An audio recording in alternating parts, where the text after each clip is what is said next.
Today I fucked up by macing my wife. This actually just happened and we're both still recovering. I love spicy foods. I jokingly tell my wife it's because I'm dead inside, and this helps me remember what being alive feels like. On the other hand, my wife can't handle anything spicier than milk, only a slight exaggeration. To that end, I've found that the spicy foods and sauces and powders in stores are 90% marketing, 10% spice. Easy fix?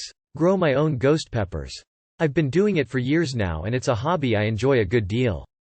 Somewhat newer, however, is dehydrating them and turning them into powders. I've been keeping a bunch of dried pods around for a few months now out of nothing more than sheer laziness, but managed to muster up motivation to grind them up. Got out the grinder, dropped in some pods and went nuts. When the grinding was done I lifted off the lid and got hit by a face full of superfine powder and went into a sneezing fit. "Why the fuck am I significant other stupid?" I shout. Wife yells something unintelligible. I manage to calm down, stuff some tissue in my nose to block the powder and give it some more grinding. Wait 30 seconds this time, pull off the lid. Nose is protected, mouth hole isn't, powder goes right in there. No sneezes, but some of the worst coughing and gagging I've had in my life. At this point, I hear my wife. She's in the next room and walking towards me very concerned. Before I could stop her, she's in the kitchen and inhales to yell at me for being a dumbass. She starts sneezing uncontrollably and gagging as she retreats back to the bedroom. Too long did not read. Didn't take into account how grinders work. Maced wife with superfine ghost pepper powder.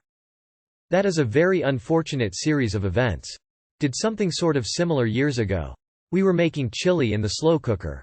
To add a little kick to it, we actually both love spicy foods.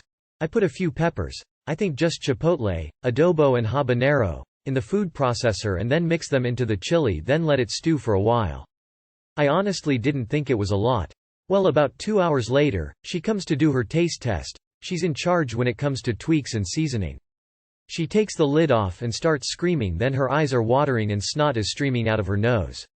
Apparently that steam was about as strong as mace or tear gas. My mom accidentally maced me with actual mace when I was 10. She had never owned any and decided to buy some. She wanted to try it out, so she went outside to spray it.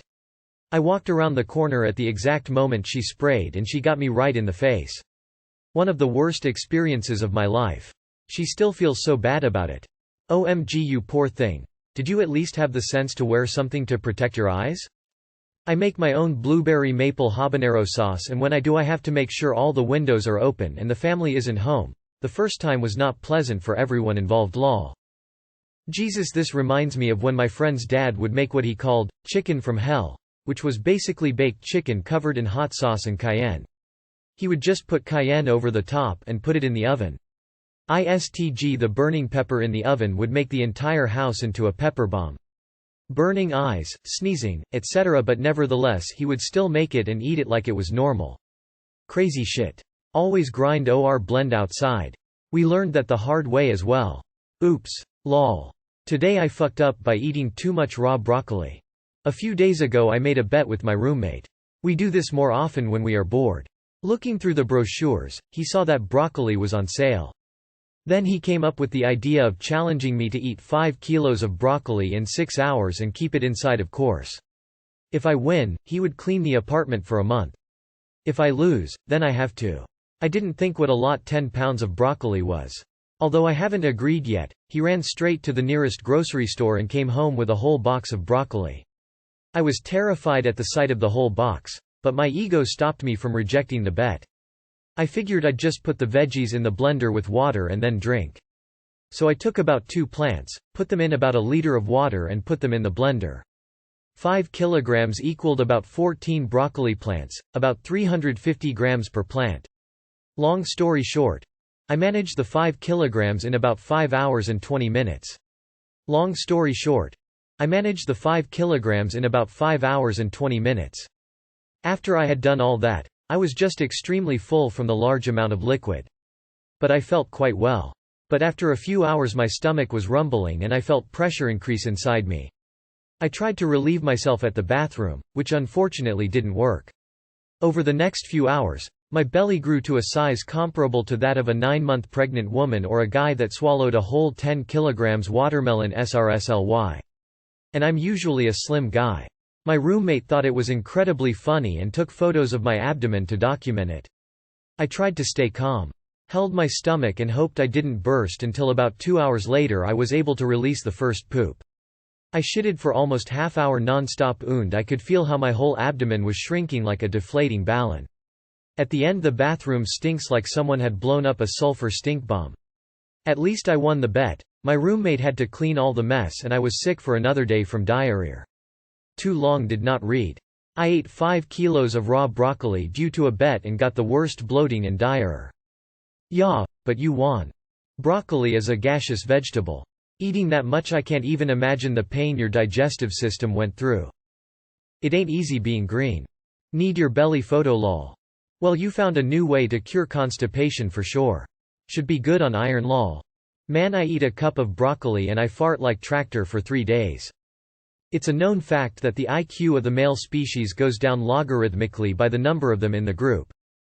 Today I fucked up by friend zoning the guy the first really liked. F17. Have kinda been obsessed with this guy, M18. For a while now and I'm pretty sure he was into me because of the fact his mates kept telling my mates he liked me. So I was gonna shoot my shot, you know? Today after I've finished studying I invite him over and he says, yeah, and so I'm waiting and my dumb ass forgets I have a English paper due the next day. So I'm like, well, he can help me cause he's done this all before, I guess? Don't really know what I was thinking, to be honest. Anyway, when he shows up I'm like, oh hey, can you help with this paper? He agrees. So when we have finished the paper I was like over the moon and so happy he helped me. I say, thank you so much, I hope we stay friends forever so you can help me with more papers. Idek, why the heck I said that I was so happy. And when I tell you he looked shocked. I was so confused. All he does is look at his phone and say he had to go. Later on his mate's girlfriend, who happened to be my friend, sent me screenshots of a chat they had. Basically saying that if I can't make up my mind about liking him then I should stay the hell away. And going on to say that I was messing with his emotions. He hasn't responded to any of my messages. Too long did not read. I fucked up bad. By friendzoning the guy the first like, and now I probably won't ever get another shot with him.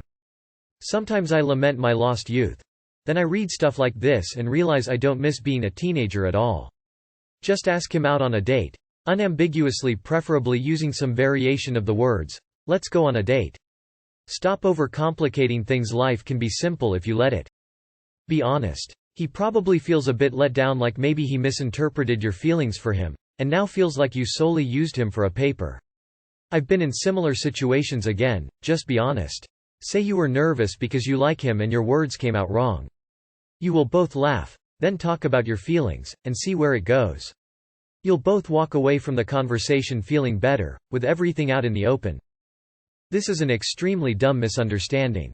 You have any idea how easy it is to win a guy over and fix all of this? Just be like, yo bitch, you my boyfriend, let's date. If the guy likes you, he'd be, okay. That's a little bit worse than friendzoning if I'm being honest. If I was the dude I would feel misled and used. That said, this is an easy one to fix. Run into him, single him out. Tell him you're grateful for his help with the paper and you would like to take him on a date to pay him back. All the stops in your treat.